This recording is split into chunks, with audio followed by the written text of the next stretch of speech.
SUVs are on a roll. Or are rolling on the roads.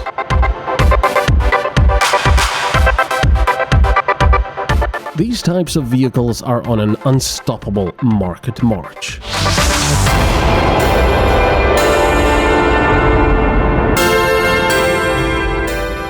We would need a facelift as well, but unfortunately that's not possible at the moment. However, it is for the cars, so the Renault Kadjar is the next in line for that. And two of the most important things on the outside and perhaps under the bonnet is that one, it's got full LEDs at the front and the back, and under here is a new petrol engine. Because there are so many SUVs on the road these days, well, you want to make your own SUV a little bit unique. And you can do that in two ways, for example. One is picking this bright red color, which I think actually looks quite good in the car. And two, you can take the black edition, which gives you, amongst the other things, these black 19-inch alloys. And I think it does quite a good contrast with the color.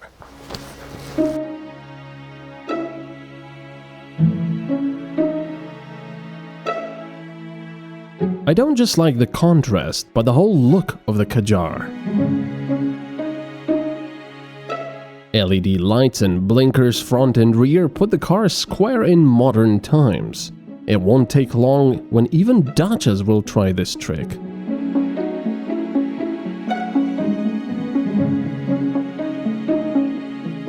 I like the shape of the car and the size as well, which is often an important thing with SUV buyers.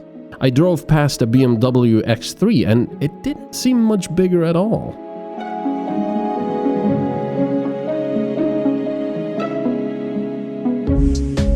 I mentioned the LEDs front and back before. Isn't it just plain better when you see not just the brake lights but also the blinkers as LEDs? Or the backup lights?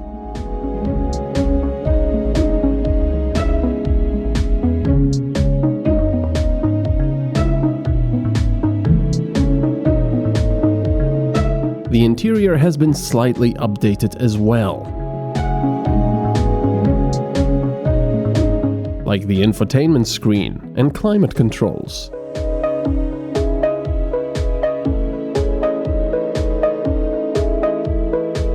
The center armrest can be moved forward or backwards, which is nice, but it does obscure the seat heating buttons and makes them uncomfortable to press.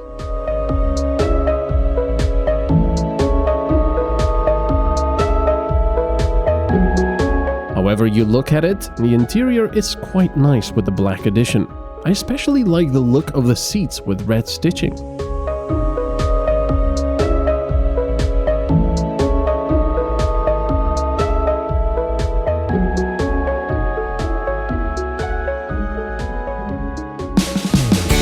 But because we don't buy cars only when we like the exterior and interior, at least I hope you don't, let's take it for a road test.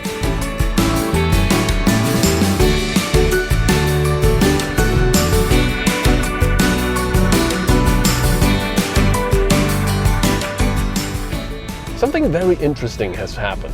You know, I make these videos, I test the cars, and I say what I like and what I don't like. And, you know, that's usually it. That's the video. But sometimes the manufacturers and the designers actually apparently watch them. And because I was always saying, oh man, Renault, please, you know, give me some physical controls for the infotainment, or at least the climate control, so I don't have to do everything on the screen. And apparently they listened, because now you have physical climate controls right here, and they're pretty much lifted from the Dacia Duster, the new one, I would say.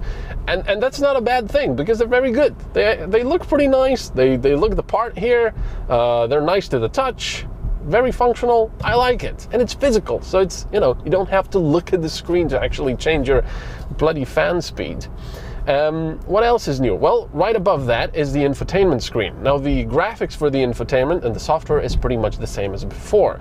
The updated stuff is coming very soon, though, apparently.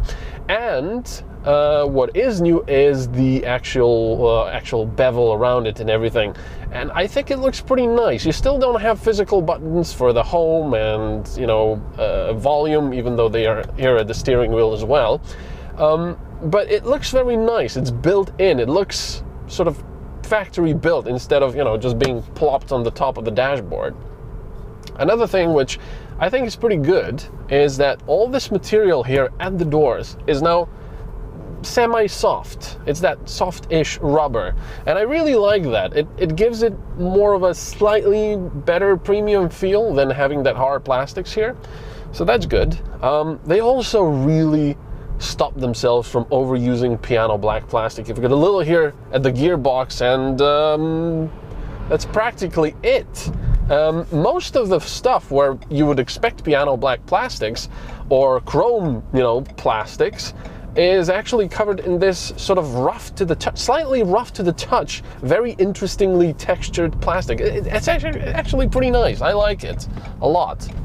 Now, the final thing I would like to say is the gear shifter. Now, this is an automatic, and while it actually feels a little more solid than usual in Renaults, which is nice, and I don't mind it, it does look a little bit old-fashioned, perhaps, like one from those 80s automatics. This particular test model has the new 1.3 liter 4-pot turbo petrol engine. Now, I've already tested this one in the Nissan Qashqai that I did a little while ago, and you know, on the first glance you would say 1.3 liters, big turbo, 168-ish horsepower.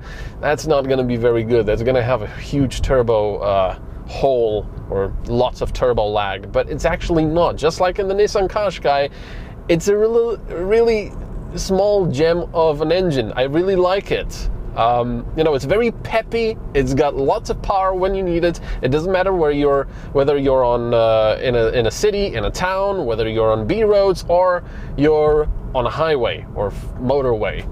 You'll never really think, I wish I had more power. And I usually do in cars like this. I usually think, I'd like more power or more cylinders. But this one is really, really nice, especially with this double clutch automatic transmission.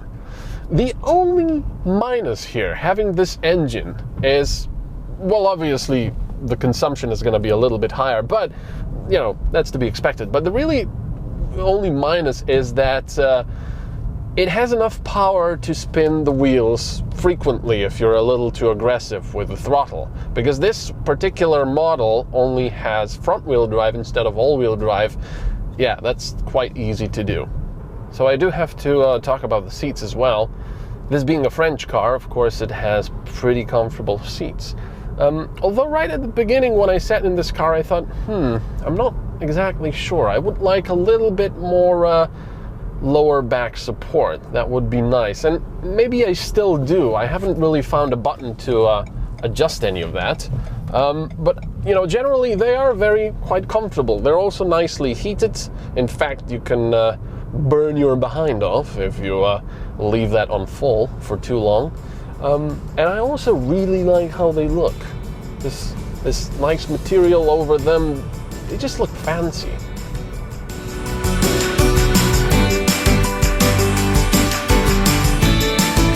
The base model Kadjar starts at 20,500 euros, while the Black Edition with all-wheel drive and the most powerful diesel engine comes up to over 33,000 euros.